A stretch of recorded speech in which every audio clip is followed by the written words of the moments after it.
If you do away with the big terrace at the front, you have a displacement to the little one at the back.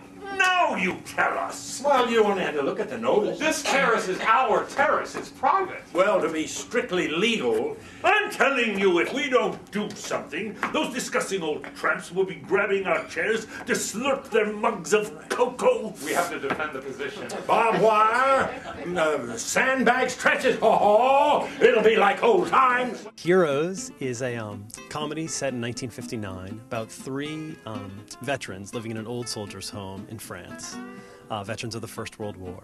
The relationship between the three different guys is very amusing and charming. They are thrown together, and they come together as people in armies or have always throughout the years, even in their old age, in a state of camaraderie. One has been there for 25 years. I've been there for 10. We've got a relative newcomer who's been here for 6 months, and the three of us gather on the back terrace every day, and we gradually decide to plan an escape. The sister, who's the head of the nuns at the sanatorium, is determined to get rid of Philippe because she's made it so that no two inmates have celebrate the same birthday. So he's found out that somebody is coming to the sanatorium that has the same birthday as he does, so he thinks she's going to get rid of him. So we have to escape.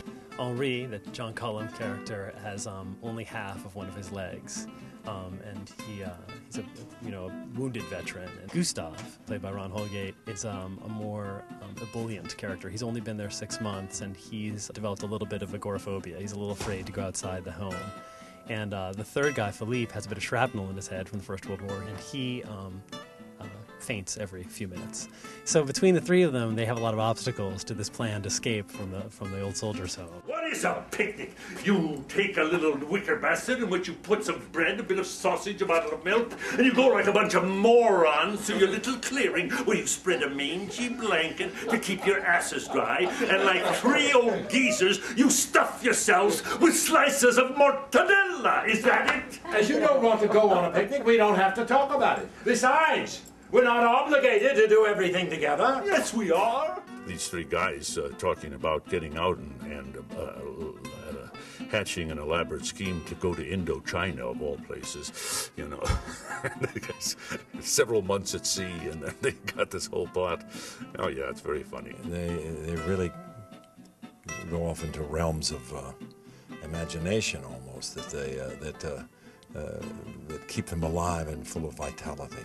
They're really three live wires, even though they're pretty old. The three of them have such a great chemistry together. We've laughed so much in rehearsal. Well, it's great. I mean, I couldn't ask for two better companions. I mean, they're both wonderful. You're constantly in danger of being upstaged or overridden or overlaughed. I mean, as I say, they've got all the laugh line. That's very discouraging to me. And they make the most of it, too, and they gang up on me a little bit, too. It is a bit intimidating because, Cullum will throw out a story of being directed by John Gielgud, and then, Hogan will tell a story about being directed by Marshall Mason, and then Holgate will throw out a story of being directed by another huge famous director, Hal Prince, or whoever, George Abbott, and it's... Between all of that, it gets to be a little heady sometimes in the rehearsal room. Did I never tell you? No, never. I did. I made a pass at her. That's it? Well, there's not a lot to tell. She was bent over making my bed. I grabbed her ass and said, "Come on, Marianne, give us one." Or words to that effect. That's not a pass, Philippe. That's called attempted rape. It's funny and kind of wonderfully fantastic and very moving as well. All of the above. And it's about getting away from where you're trapped in life and you don't want to be there and you want to get out, but you have your own personal problems that inhibit you from leaving. So I think that's what connects with an audience. It addresses two things in our society, I think, in a very funny way that we're a little bit scared of. It addresses the issue of veterans, and it's something that's going to be staring us in the face for a long time now. And it addresses the issue of aging, which is something else that our culture is, I think, really afraid of.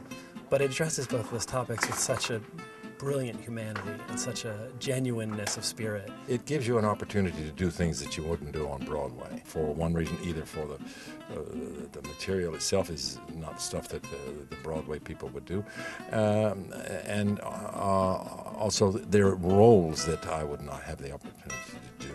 I've done quite a few different shows in the last 5 years, and I've done 3 with Carl already, and who knows if this one doesn't kill me, but I'll probably do some more with him.